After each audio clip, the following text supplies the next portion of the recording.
events, happenings, planning initiatives in Indianapolis. And this is all part of the Plan 2020's process to stitch together different plan initiatives to highlight how we're bringing all those components under one umbrella of Plan 2020. So this week we're fortunate to be joined by Kären with the Indianapolis Cultural Trail. She's going to talk about the trail and Bikeshare. And if you have any questions, there'll be some time at the end where you can ask those. And come on up. Thanks, Alex, and thanks for everyone for coming here this lovely day outside to learn more about the Cultural Trail and our new Bikeshare program. Quick question before I get started. How many of you lived in Indianapolis before the Cultural Trail was built? Okay, so about half. So hopefully you'll recognize some of the before photos I have in there, but for those of you who are not from Indianapolis or maybe didn't live downtown or experience downtown before the trail was built, I hope you'll see really the transformative process that our downtown has gone through as a result of the Cultural Trail coming onto our city streets. So here's a map of the Cultural Trail. I think probably most of you are familiar with where the trail goes, or if you're not familiar with it, you know how you use the trail to get to where you go on a daily basis. During the construction of the Cultural Trail, a lot of people really only thought that it was taking place right outside of their front door or right outside of their commute on the way to work. And so as the trail construction finished, and I started meeting with people to talk to them about the Cultural Trail, about where it was going, and showed them a full map of the entire 8 miles, people were really shocked about the fact that it was 8 miles and wasn't just a few blocks path that went outside their business or a few blocks that went up Mass Ave just to connect the businesses there. So I think it's really impressive when you see the entire 8 miles laid out in front of you.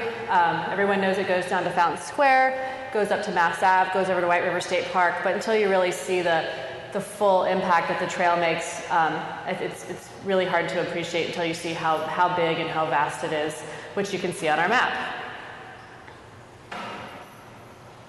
So a little bit about the Cultural Trail. It's 8 miles in length. I call it a lot of things. It's a linear park.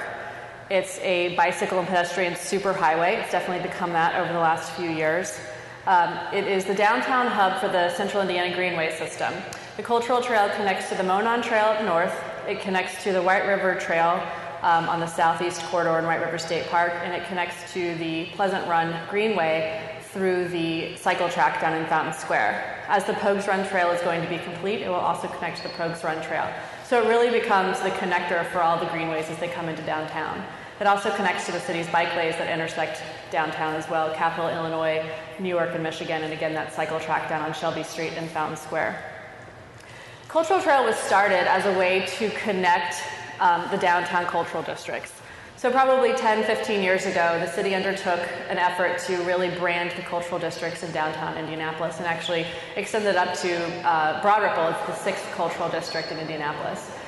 They looked at other cities to see how they were increasing tourism in their cities as a way to bring in some economic development. They saw that cultural districts were pretty successful, and they went through a process and established a Cultural Districts Commission to figure out what the cultural districts would be in Indianapolis and how those could be used as a way to attract tourists and spur economic development.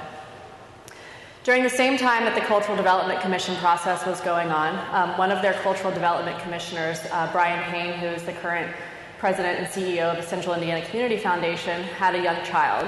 And Brian enjoyed taking his 2-year-old son out on the Monon Greenway as a way to get out and experience the outside and get exercise during the weekends. And as Brian was doing some discussion with donors about the cultural districts, one of the things he was hearing from them was that none of them were connected. And how would someone, or why would someone who's visiting Indianapolis and maybe staying in a hotel on Washington Street ever want to go down to Fountain Square? And how would they connect up to the Mass Ave Cultural District, where at the time there really weren't existing sidewalks, or if they were there, they were cracked, grown with weeds, and there might not even have been lighting in place. So Brian, over a series of conversations and his experience on the Monon Trail as a great greenway, a great connector that goes up to the northern suburbs, just thought, why can't we have something like the Monon that connects the cultural districts in downtown? And that's really the idea behind the Cultural Trail. Not that it would just be a trail, not that it would just connect the cultural districts, but that it would provide art and beauty along the way. And that's why there's the investment of millions of dollars of art on the Cultural Trail and millions of dollars of landscaping. The thought was that your journey would be just as great as the places that you were going to go. And as the design of the cultural trail took place, and that design took place over a probably 3 to 5 year period, they decided to make design choices that made economic sense. They wanted to have sustainable design. They wanted to have replicatable design, so that the design of the trail actually became your guiding path. If you think about it, there really aren't any signs or maps on the cultural trail, and that's done intentionally because you're supposed to use the lights and the materials and the pavers as the way to show you where you're supposed to go. So Brian had this idea to connect these new cultural districts with a trail that would be beautiful and would be a wonderful experience in itself. But that took a lot of coordination and partnership, and the city had to be a big player. So they took this idea for the cultural trail to the city of Indianapolis. Bart Peterson was mayor at the time. And it became really, I think, the best example of a public-private partnership that we have in Indianapolis. And we really are a city known for public-private partnerships, and I think this is really the gold standard. The city agreed to let the trail construction take place. Excuse me. They agreed to give up a lane of vehicle traffic and give it back to the pedestrians and the cyclists in town. They agreed to run the construction process, and they agreed to seek federal and state money when available for the cultural trail. But they also agreed that not any local taxpayer dollars should be spent on it, and that if this cultural trail was going to be built, it had to be paid for privately. Brian Payne and CICF agreed that they would be the lead philanthropic arm to raise money to build this cultural trail. They saw it as a way to create good space, to create a beautiful environment, and really all of those things would improve the downtown areas that it was connecting to. As a part of that agreement, Brian was able to convince Gene and Marilyn Glick and their family foundation to give a $15 million lead gift, which led to the construction and the rest of the fundraising for the cultural trail. That's why it's called the Indianapolis Cultural Trail, a legacy of Gene and Marilyn Glick. As a part of the conversations with the Glicks and the city and the partnership with CICF, everyone involved was in agreement that the city was not in a position to take on additional infrastructure, let alone additional infrastructure that was going to have a higher expectation for how it would be maintained and how it would be operated. CICF is a fundraising and philanthropic organization. They're not in a place that's responsible for maintaining infrastructure in a public setting. And the Glick Family Foundation, they like giving away their money to great philanthropic causes in town, and they weren't going to take on the management and ownership of the cultural trail. So it was agreed that as a part of the fundraising, a $6 million maintenance endowment would be established. And that maintenance endowment would benefit a new organization to be created that would be called Indianapolis Cultural Trail Incorporated. And that's the organization that I work for. It is modeled after the Central Park Conservancy in New York that manages Central Park, a great public space that really benefits everyone who lives and visits in New York. Or they benefit from that great public space. That's really the way the cultural trail management was envisioned, that since everyone in town is benefiting from the public space that is the cultural trail, a separate entity should be responsible for maintaining it at a higher level than the rest of typical city streets and sidewalks are maintained. So how is it funded? I mentioned the $6 million maintenance endowment. I think that's very important because it shows the foresight of the founding partners that the trail would be maintained at a high standard even before it was constructed. $63 million total construction for the cultural trail. A significant amount of that came in from the federal government, mainly through a $20.5 million Tiger grant that was a competitive process. Indianapolis was one of a very few number of cities selected to receive that initial round of Tiger money. Additionally, something that should not be overshadowed by the federal investment is that $27.5 million was raised privately. Again, $15 million of that came from the Gene and Marilyn Glick Family Foundation, and the other millions were raised through corporate partnerships in Indianapolis and also the other various philanthropic individuals that gave to support the trail. You can also see the budget breakdown as to how much was spent in different phases of construction and design. So I mentioned they wanted the cultural trail to really be a model, not just a national model, but an international model for how public space could be treated when it came to design excellence for pedestrians and bicyclists. One thing that I think we don't talk about enough in Indianapolis is that the leadership at the time decided it was okay and wanted to be very supportive of giving vehicle traffic lanes back to the pedestrians and the cyclists. I don't think there's any other city in the country that would agree to do that today. I think it's part of the discussion about as people are wanting alternative forms of transportation and safe ways to travel by bike and by foot. But it's really 12 years ago is when that decision was made to give that vehicle lane, that city right-of-way, over to pedestrians and cyclists. And that's something that we should be really proud of in Indianapolis, is that our leadership was in a position to do that. They also wanted it to be at the forefront of design when it came to ADAs and shared ADA, American for Disabilities Act. We have a lot of standards. I have a whole slide in here that talks about the ADA improvements the city received as a result of the cultural trail. Entire intersections were upgraded for the benefit of all.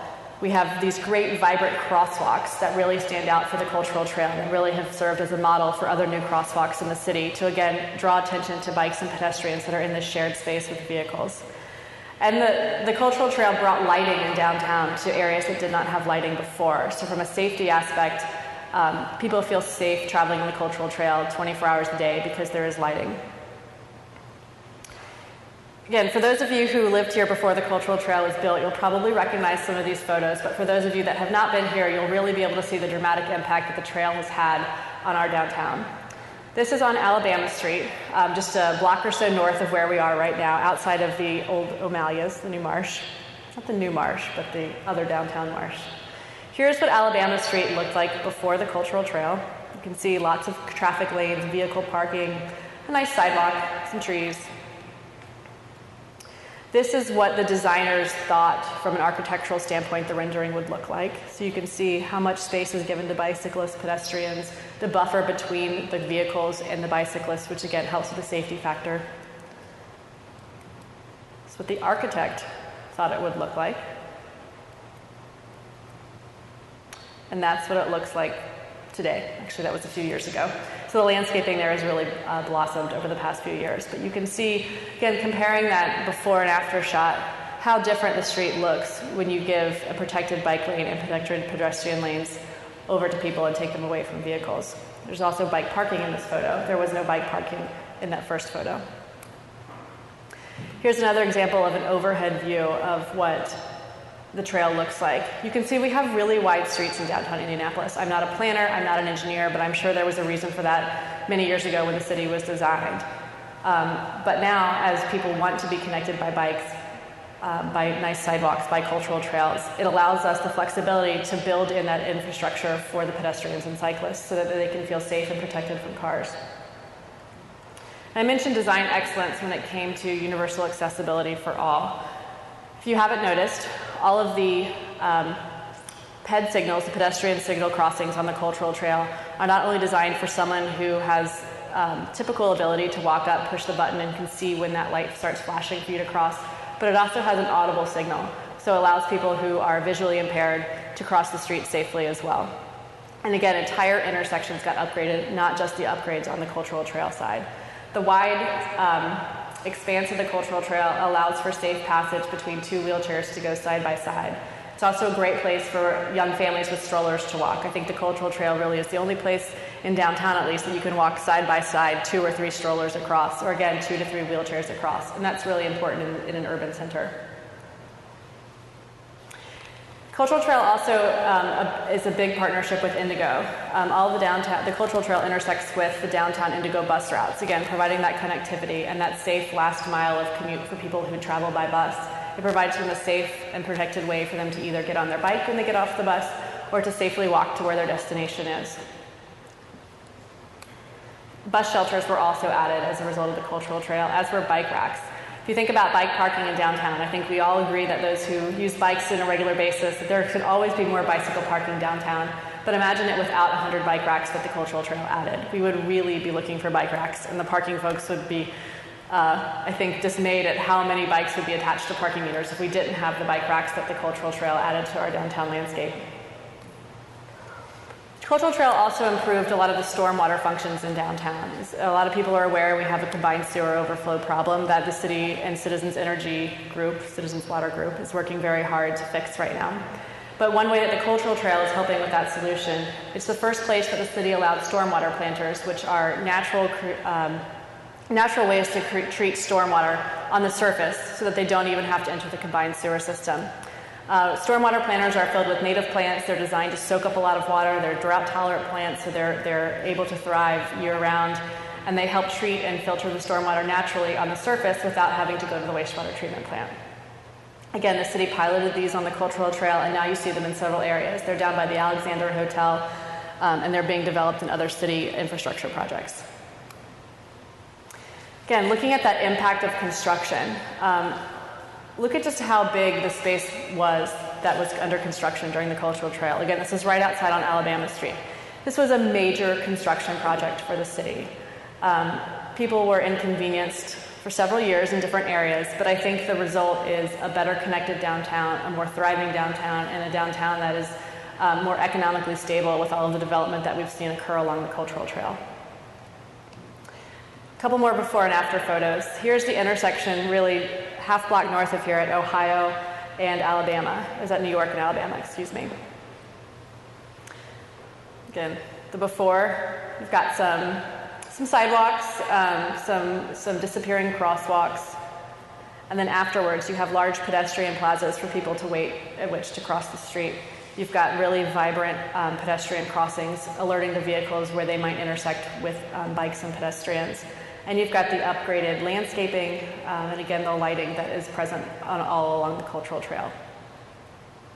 Another before and after picture. This is on the Glick Peace Walk section of the trail. So this is actually where our offices are. This is on Walnut Street looking west towards Capitol. Excuse me. That first street that you see is Illinois Street. Before, very wide vehicle lanes of traffic, not much activity on the street, a lot of gray landscaping. And then after, you've got a safe trail going down the middle of the street. This section of the trail is actually a boulevard, so the street goes on either side of the trail, east-west, and the trail goes down the middle. You've also got a lot of activity with the Glick Peace Walk, which was a large private investment, separate of their trail investment by the Glick family, and it honors 8 humanitarians that made peaceful contributions that improved our society. Lots of great landscaping on the Peace Walk too, and a lot of great landscaping on the rest of the trail. I think that's something that really, now that the trail is here, we have grown to appreciate and expect in downtown, is this lush, vibrant landscaping that the Cultural Trail brought. But without that, we just become another gray infrastructure city. And I think the landscaping is one of the most important and most well-known aspects of the trail and keeps people coming back for more because it is a beautiful experience when you're on the trail. It's a beautiful connection to where you need to go, and a big part of that connection and that beauty is the landscaping on the trail. It really blooms probably about 10 months out of the year. The landscape architects involved did a great job of picking plants that would continuously bloom, so the colors change all the time. Someone asked me a few weeks ago, what came first, the yellow or the purple on the trail? Because different colors pop out at different times of year. The trail has also had a huge impact on the economic development in downtown, not just with physical buildings going up along the trail, but also with firms and companies who have decided to locate in downtown on or adjacent to the Cultural Trail because of the connectivity that provides their employees. This one example is Aprio, that's how you say it, it's an IT firm that specifically stated in their announcement that they were moving to downtown, that it was because of the Cultural Trail and they wanted to be on the Cultural Trail. They also hired new employees as a result of that move. We've seen new businesses pop up, both that are using the trail for their business, but also are embracing the trail as a part of their business. For example, Indy Pedicabs use the Cultural Trail when they travel along our downtown streets. They use the Cultural Trail to take their patrons. This photo itself is of Sun King using their bike delivery service to bring beer to their patrons. And then Active Indy Tours is another example of a business that's popped up that uses the Cultural Trail as a way to make their revenue. A few more before and after photos. So Fountain Square and the Fletcher Place, Holy Rosary neighborhoods, I think, are the ones that have had the most dramatic difference and the most dramatic impact because of the Cultural Trail. This is not too recent. I wasn't able to find a true, very before picture of Fountain Square and Fletcher Place without the Cultural Trail. But this shows you that there really isn't a great pedestrian area at the southern terminus of the trail down in Fountain Square. And then once the trail is there, you can see this great pedestrian waiting space, its pedestrian plaza, the connectivity that it provides to the cycle track that takes you down to the Pleasant Run Greenway, and again, just that great connection that the Cultural Trail brings by bringing people into and out of Fountain Square. We've also experienced people who love living on the trail, and the trail really provides them with a downtown living experience that they want. They don't want cars. They want to be able to travel by bike to work. They want to be able to walk to the grocery store, and the trail makes that possible. Nuvo, this quote is actually from a Nuvo reader that talks about how lucky they are to live close to the trail because of all of the connectivity it provides them. Another example of, I think, new businesses that have come to our neighborhoods because of the cultural trail and the connectivity and the people that it brings to our neighborhoods. This is a shot outside of La Margarita, thank you. I was going to say Margaritaville, and I knew that was not right. And also a quote that we've been working with several graduate student groups to do some studies on the trail about its impact. We have all these anecdotal stories of people and businesses who want to live on the trail and work on the trail, but we actually have looked at some of the data and have used some graduate students to help us out in that effort. With everything else, this is a quote from Butler. They've seen that property values have increased along the cultural trail, and they think that will be the case again in the future. What that Butler student group also found is that of people that they surveyed who were using the cultural trail, if the cultural trail was not there, they would have been in their car over 50% of the time. And that is huge from a public health and a public activity standpoint, that the cultural trail is allowing people to be out and be active and be healthy and run their daily errands and commute to work without getting in a car. Some more before and after photos. This is about 18 months ago. It's when the Mazzo apartment buildings were being constructed in the Fletcher Place neighborhood on your way down to Fountain Square. It's before, and that's after. And what that before picture really should have shown was the abandoned B&V building that was there next to a vacant parking lot. I keep searching for a photo of that. I probably should talk to Millhouse to see if they can get me a photo. But that is one dramatic change that really people are seeing, is these vacant lots and these abandoned buildings that are being turned into positive development, mixed-use development, places where people can live, work, and play in downtown on the cultural trail that connects them to the heart of our downtown. Another shot of the Mazzo as you approach it from the north, going into Fountain Square, and some of the economic impact that it has had on downtown. Another shot of a business that is located on the cultural trail, Bluebeard, a wonderful new restaurant that's popped up that has really become a hot spot to visit. They have great food, great drinks, and are bringing people into a neighborhood that really didn't have much activity before the cultural trail came through. This is the Hinge, another multi-million-dollar development on the cultural trail as it goes into Fountain Square. Now to talk about Mass Ave, shifting a little bit to the north to the Mass Ave Cultural District and neighborhood. This particular block along Massachusetts Avenue, the 800 block, I think had the biggest impact during the construction of the cultural trail. Mass Ave was closed to only one way to vehicles for about a year and a half in the 800 block due to construction and all of the underground improvements that were going on as a result of the trail. So this is what it looks like before. And this is what it looks like after. So the road really becomes secondary to the way the cultural trail touches the 800 block of Mass Ave. You can also see some retail businesses have gone in. Crimson Tate, Modern Quilter, another boutique has gone in. And then at the north side of that 800 block, you've got some restaurants. Yats has gone in, Natural Born Juicers. And those have all gone in at the ground level retail of this building called Trailside. Again, a mixed-use development. Trailside actually had some federal money poured into it to help with the development as well. Another view looking south down to downtown. Something that I don't have a photo of is what's happened on the north side of this block. That's where Indy Reads is. That's where Black Market is. Again, these destination retail and restaurants that are happening, again, because the trail connects to that area. And Our Bistro and Best Chocolates in Town are two businesses that really were troopers and stayed the course during the construction of the cultural trail that took about a year and a half in this area. So the cultural trail has made a big impact on downtown, we think, both from a healthy living standpoint, an economic development standpoint, and really just transforming the landscape in downtown Indianapolis, making it a more connected place that's more bicycle and pedestrian friendly than we would be if the trail had not gone through.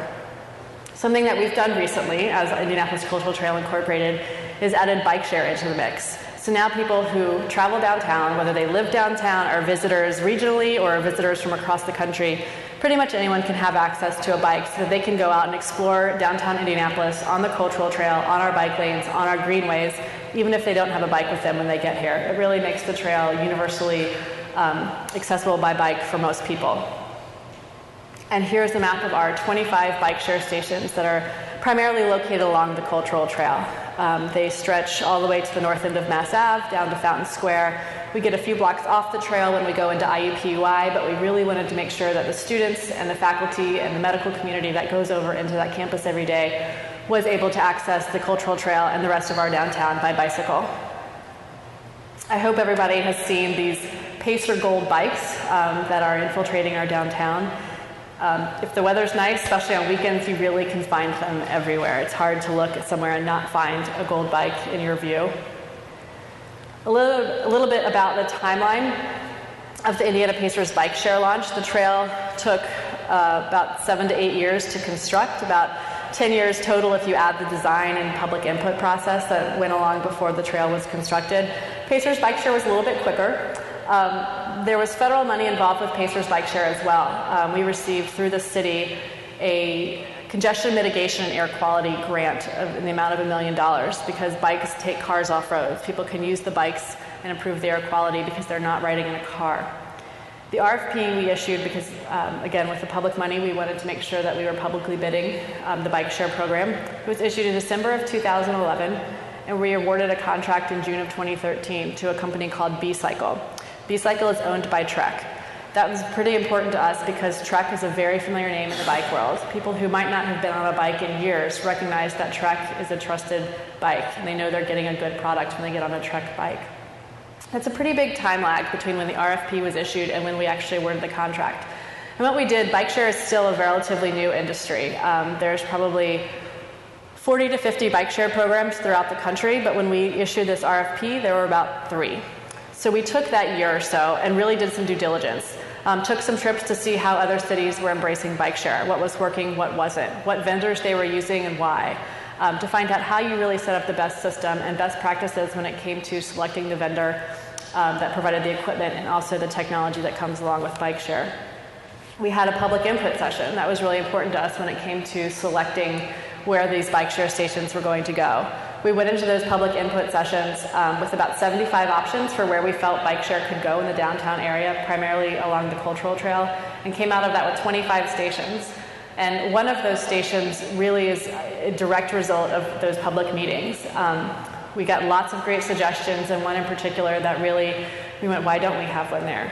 And that's really at the corner of Washington Meridian, which happens to be our busiest station time after time, every time we run those numbers every month.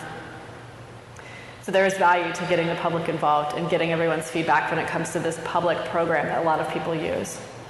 We announced that it was going to be called Indiana Pacers Bikeshare at the beginning of April of this year, and then 3 weeks later, we launched our system on April 22nd. In those 3 weeks between announcing that it was going to be called Indiana Pacers Bikeshare and where those 25 stations were going to go, we quickly installed those in the city right-of-way. Literally, the installation happened the day after the announcement happened. So it was a pretty fast timeline as compared to the trail's massive construction project that took several years. So some funding about Indiana's Pacers Bikeshare. I think that's important to talk about just as how the trail was funded. Again, I mentioned the $1 million of CMAQ money that we received through a grant that the city helped us secure. The Herbert Simon Family Foundation also gave us a philanthropic gift to help with startup operational costs for Bikeshare. As a result, they asked us that we recognize them through their donation by calling the program Indiana Pacers Bikeshare. We also have stations that are sponsored and other sponsors that have philanthropically contributed to the Bikeshare program's success. From an ongoing standpoint, how do we operate the Bikeshare program and where does that funding come from? The annual members and the 24-hour passes that people purchase go to fund the operations of the program, as does the user fees that come in if you have a bike out longer than 30 minutes at any time. We also are seeking grants and other sponsorships to help with the ongoing operational support. Again, our equipment provider is B-Cycle, which is a Trek-owned company. The pricing, and this has been, I think, in the media a little bit recently, so I want to make sure that we have an opportunity to talk through the pricing. Bike sharing is, again, a national trend. It's been in Europe for several years. It's starting to creep into South America. And the pricing structure that we have here in Indianapolis is really no different than any bike share pricing that you would experience anywhere else in the world. It's a set fee for either an annual member or a 24-hour pass. A 24-hour pass gives you access to that bike for 24 hours or to a bike for 24 hours. So if I bought a pass today at 1 p.m., I'm going to be able to use that pass till 1 p.m. tomorrow. So again, in Indianapolis, the pricing is $80 for an annual pass or $8 for a 24-hour pass. And then after you purchase those passes or that membership, you have unlimited access to the bike in 30-minute increments. And that's really important, that 30-minute piece, because bike sharing is meant for short trips. Bike sharing really isn't meant for touring around and riding 90 miles a day. It's not meant for going out on large, rides all the way up to Carmel and back. It's made for short trips downtown, and that's whether you're on the cultural trail and want to ride to work and commute, or if you're a visitor and are at a hotel and want to go check out one of the great bars and restaurants that we have downtown, or want to go experience the State Museum or the zoo. We really believe that you can get anywhere within the cultural trail and downtown bike share map within a 30-minute period. We even tried that. I think we had to be going less than 6 miles an hour to not get from the northernmost point on our station to the southernmost point of our station in 30 minutes. But if you do keep the bike out longer than 30 minutes, that's okay. The bikes don't shut down, they don't spontaneously combust, you don't get an angry text message from us saying turn in the bike. It just means that you'll accrue some user fees. And that for us, that user fee structure is $2 for your next 30 minutes. And then to help encourage you to turn the bike back in, we raised that to $4 for any 30 minutes after you reach 60 minutes. Again, that's standard for pretty much any bike share program in the country. The dollar rates vary depending on the city, but the structure itself is pretty on par with what you see. Our 3 busiest stations this past month, we run these numbers very frequently to find out what stations are performing well. And I'll be honest, most stations, pretty much every station in our map is performing well. We don't have any outliers that people don't go to. We don't have any outliers that really stand out as these are the only stations that people are going to. They're all equally being used by the people who use bike share. But the 3 busiest are Washington and Meridian. And again, that's a great example of how public input really helped shape the bike share program. Mass Ave in Alabama, that's new this month, and then White River State Park. And I think it's really interesting when you look at these 3 stations. They touch on the heart of our business district. It touches on a great neighborhood and destination cultural district, the one on Mass Ave. And it touches on another great destination that a lot of tourists go to, which is White River State Park. So I think you can see just the busiest stations kind of reflect who's using our program. It's residents, it's visitors, it's business people. It's really everybody in our community is using the bikes as they travel around downtown Indianapolis. This is a picture of the station in Washington and Meridian being installed. Another station that has kind of gone on and off of this list in terms of top 3 busiest stations is Monument Circle. Again, the heart of downtown and really the center of activity in downtown Indianapolis, and also the State Government Center. And I think if you look to see again where those employment centers are, the State Government Center is a big one, as is the Circle. Under our first month of operation, we had over 13,000 trips. This is the first 4 weeks.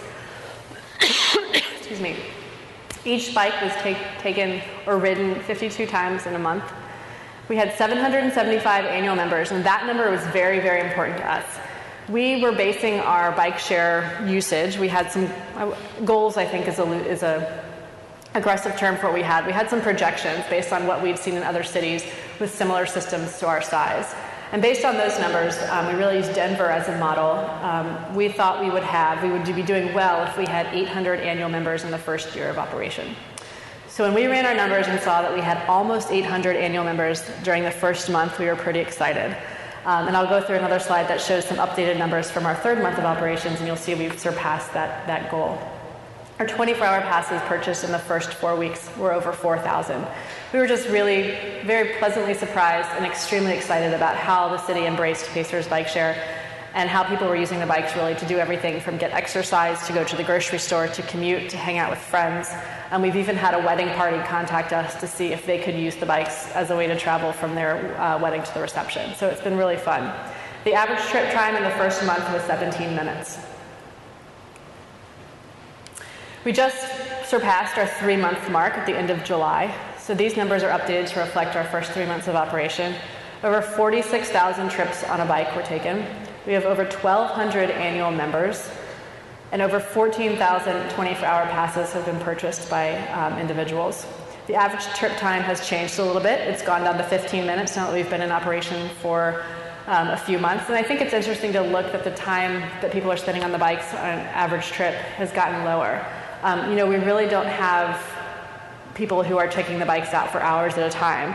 The message is getting out there that they're made for short trips. It's bike sharing, not bike hoarding. As someone said, you aren't supposed to take it home with you. You're supposed to check it into the station.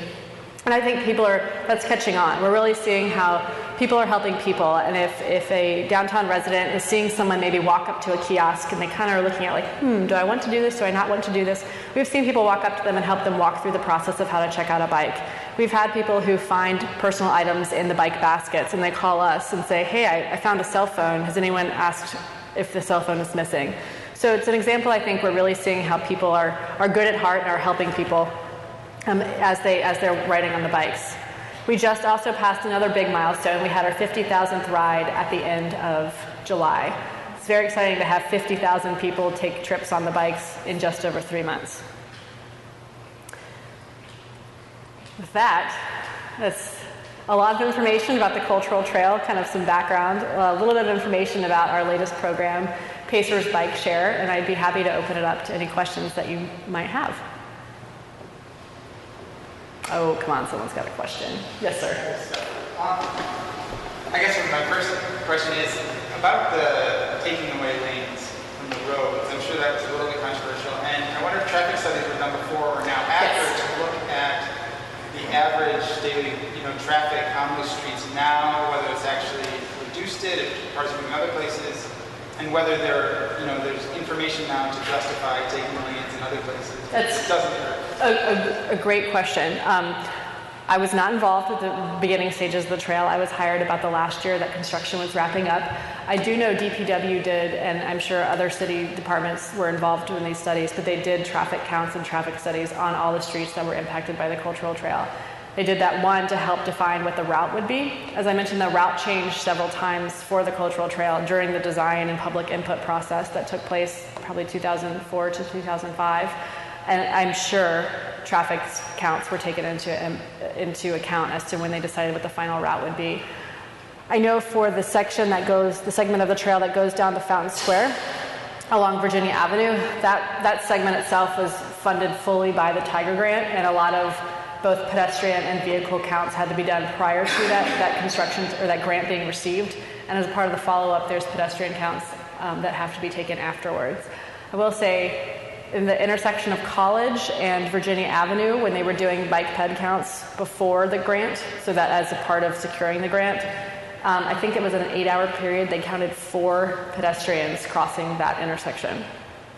Someone could go down and stand at the corner of College and Virginia right now and count 4 people probably in a 60-second period. So I don't have those final results yet. I think that's the follow-up that's being done as a part of that grant, but hopefully that provides a little bit of information for your question. That's a great point, taking those traffic counts, vehicle traffic counts in particular, that were done as the trail was being designed, and doing a follow-up study to see how it did positively or negatively impact vehicle counts, and using that in other places that bike or pedestrian trails are being considered.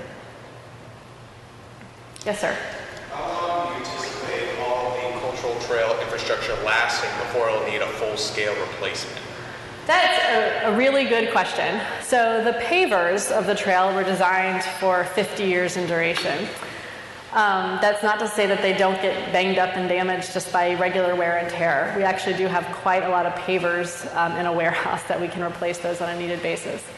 What I think is really interesting to look at is how people are treating the trail and how development is occurring along the trail and people's behavior patterns are impacting the trail. And I think that's most easily seen in how the landscaping is being impacted.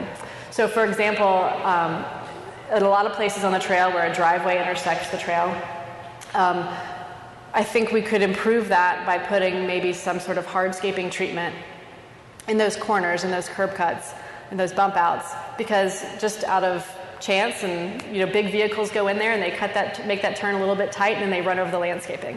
And by the way, the entire trail is irrigated, so when the landscaping is damaged mainly by a vehicle, that irrigation gets damaged, and we have to pay to replace the landscaping and make those irrigation repairs. And if you look at those areas again where the vehicles have a continual interaction with the trail itself and the trail hardscape itself, I think there are some better solutions that we can plan for and implement that would help with the overall management and longevity of the trail. So that's one example that we're looking at right now.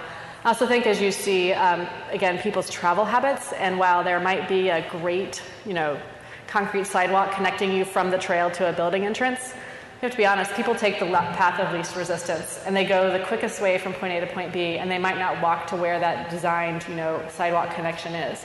So looking at those habits and seeing how we can better manage and better put in landscaping, or maybe there's some hardscaping treatments that can go in there just to adjust how people are treating the trail through their daily behavior.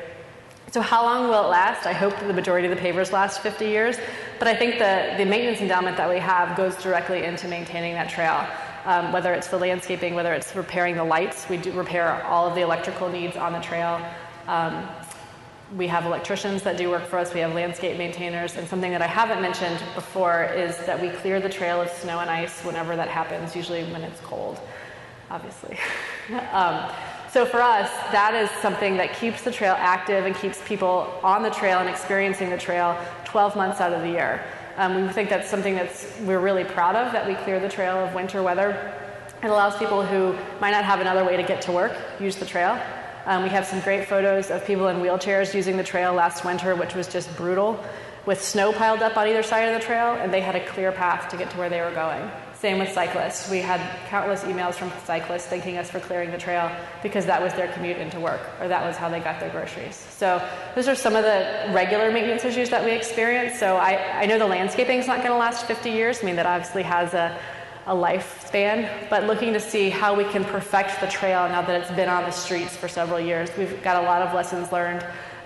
For example, some of the benches and the traffic and recycle bins on the trail, they take a beating because they're in a public space and people use them all the time. So how can we improve or replace those landscape enhancements with a better product now that we see how people are using the trail? And Mr. Batman.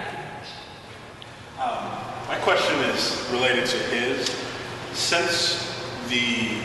After the first year of the completion of the trail, have you seen a reduction in accidents as it relates to the trail, or in damages as it relates to the trail? So a couple of the main things that get damaged, I don't know if you're referring to accidents, things like that. Specifically as damage to the trail. Damage to the trail. So the number one thing that gets damaged, I think, is the landscape, and that's just because we have such a high volume of people who are on the trail, again, whether they're by bike, with kids, with groups, with individuals. The landscaping takes a beating. So that's something that we care very deeply about and are working to make sure that we have the right solution in the right place for our landscaping as we make those replacements and repairs. The second thing is the hardscape elements of the trail, and I don't mean pavers by that. The bollards. I'm not sure if you probably have never noticed the bollards on the trail, but now that I'm talking to you about it, you're going to go out and see them everywhere. They get hit a lot. They are car magnets. They don't get hit by cyclists. They don't get hit by pedestrians. They get hit by vehicles. So we're working to find out what is the right solution in those places. Do we remove the bollards because they cause so much damage when they're hit? When they're hit, they not only damage the bollard itself, they pull up the pavers around it, depending on how forcefully they were hit. But they also help brand the trail and let people know they're on the trail. So we're evaluating those. We don't want to just make a quick, someone hit it, let's take them all out. We want to look, thoughtfully at the impacts of making any significant changes to the trail because it has been so popular and so successful. We want to make sure that the decisions we're making for maintenance and repair have a longer and sustainable life to them, and we don't just quickly react to what happens. I would say the same thing goes for the trash cans and the benches that get damaged on the trail. Is there a better bench that we can put there? We want to make sure people have adequate seating on the trail. Is there a better place or a better solution for providing the benches that we have? Same thing with the trash cans. What's the right solution in this public space that gets used so much? The woman behind the man in the blue shirt.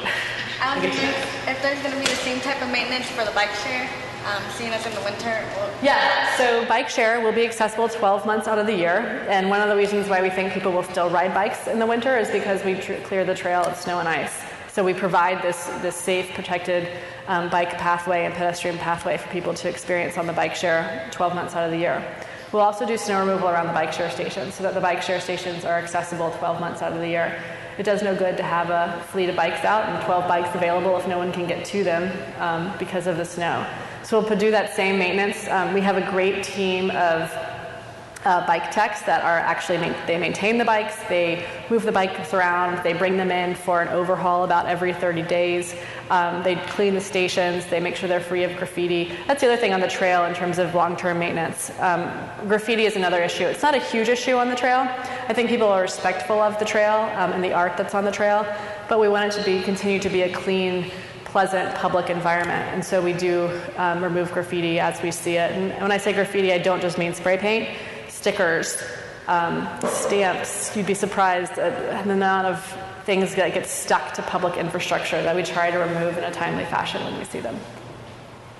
In the blue shirt, because I know you had a question. With the success of the memberships, are there any talks about expanding the different types of memberships? Say, you can pay a little extra to be able to have an annual membership that includes a guest bike along with it, instead of having to buy your guest an $8 pass for 24 hours, or even family packages that are, $80 for 4 people in a family can get expensive. So is there a reduced price for families of 4? Those are all great ideas, really great ideas. When it comes to Bikeshare, one thing that we have to remind ourselves every day in our team is that we've really only had a Bikeshare program for 3 months here. And I think people really easily forget that we've only been doing this for a few months. So we are definitely open to new ideas. I really like what you just said about maybe annual members getting discounted 24-hour passes, maybe a limited number of them so that they can bring their friend, bring their roommate, bring a visitor on the bikes with them. That's a great idea. And then your family package idea for annual memberships is a good one too. So I would just encourage, we don't have all the right answers, and this is definitely a public bike sharing system, so as people have ideas, send us an email. You go to our website, either culturaltrail.org or pacersbikeshare.org, and we are all for hearing ideas that people have. So those are, we had not thought of those. We have had some ideas and discussion about different types of membership, but those were not on the list, so thank you for bringing those up. Yes, sir, in the gold. What was/is the level of cooperation of the local utilities with the cultural trail installation? The Bright Houses, the AT&Ts, Yeah. the Citizens, the IPLs? It's a good question. So, when the cultural trail was built, I think the initial cost estimate for the trail was around $20 million, which is significantly less than what the total cost ended up being. And the big reason for that difference in cost is because of all the underground utility work and infrastructure improvements that went on underneath the trail. Not everywhere, but in most cases, the utilities were moved to the opposite side of the street. And the reason for doing so is so that the trail would not continuously be bored into or cut into or sliced into to get to those utilities when upgrades or improvements needed to be made. It's a big reason why the cost of the trail grew, was the utility work that went on. That took huge cooperation from the utilities for that to happen. The city was a huge partner in making that happen. I know that during the trail's construction, not only were there weekly design and construction meetings that took place, there was a weekly utility coordination meeting that took place. So that tells you how important and what a big job that was to move those utilities. We're very appreciative that that happened, because as new developments are coming on board next to the trail, it keeps the trail a little bit protected from being opened up or from being drilled into. Not to say it doesn't happen. When Blue Indy put in the car sharing right on the cultural trail at Meridian in Washington, they had to get in there to do some utility work. But it's in the city plans that if you're applying for a permit and you're going to be on or adjacent to the cultural trail, you have to put it back to what was there. So that standard exists for whether you're drilling into the crosswalks, the decorative crosswalks, whether you're drilling into the trail or you're drilling into the landscaping or cutting that, you have to put it back to the way it looked before. And it's not as simple as just putting those pavers and those plants back in. Like I said, the entire the landscaping is all irrigated, so the irrigation has to be replaced.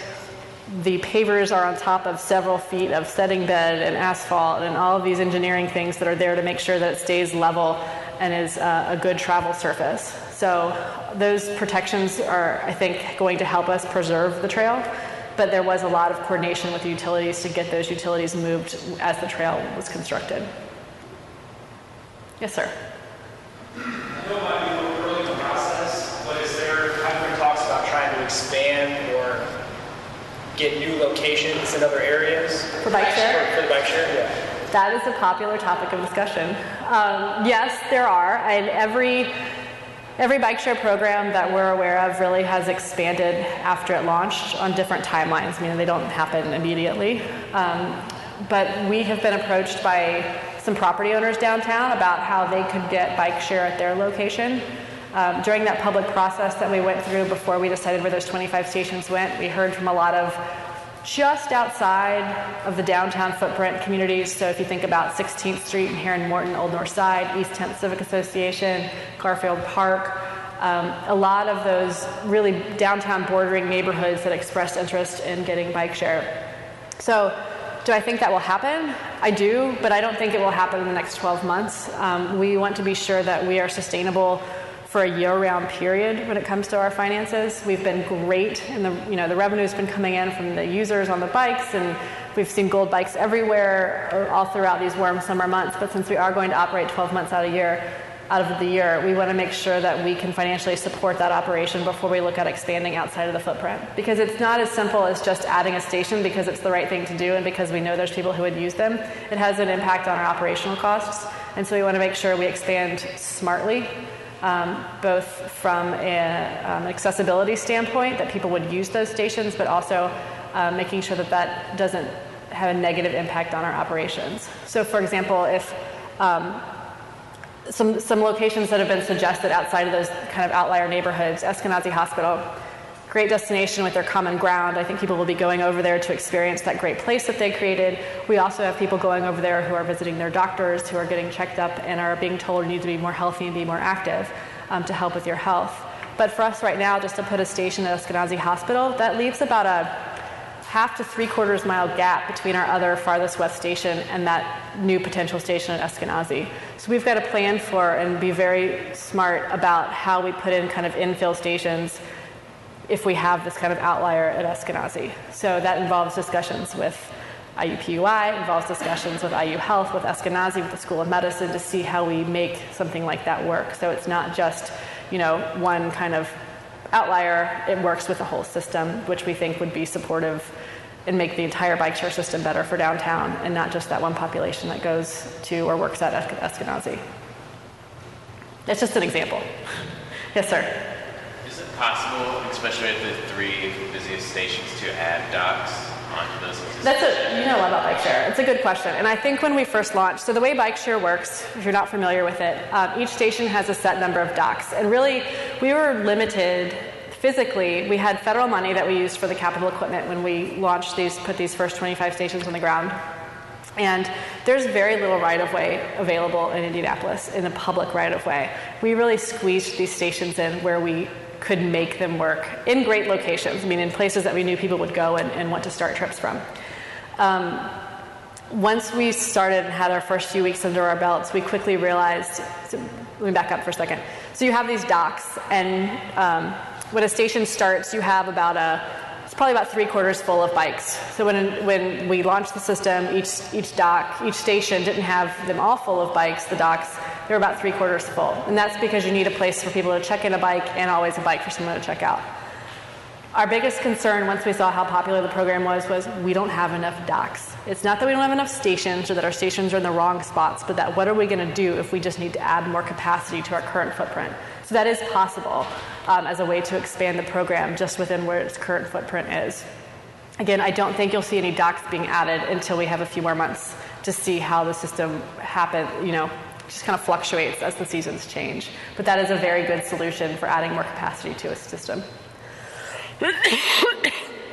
Especially at our kind of highest traffic stations. Any other questions? Have you guys ridden the bike share program? Anybody here ridden Pacers Bike Share? I like it. I'm biased, but they're good bikes. Well, if there's no more questions, thank you all for coming today to learn about the Cultural Trail, our newest program, Pacers Bike Share. You can find more information on our websites, pacersbikeshare.org or indyculturaltrail.org. And if you are interested in bike sharing, there is an app available in the mobile app available in the App Store. Just search B-Cycle, and that app will show you how many bikes are available and where the stations are at a live speed with live data, which is helpful if you're out and about trying to decide where to go. So thank you very much.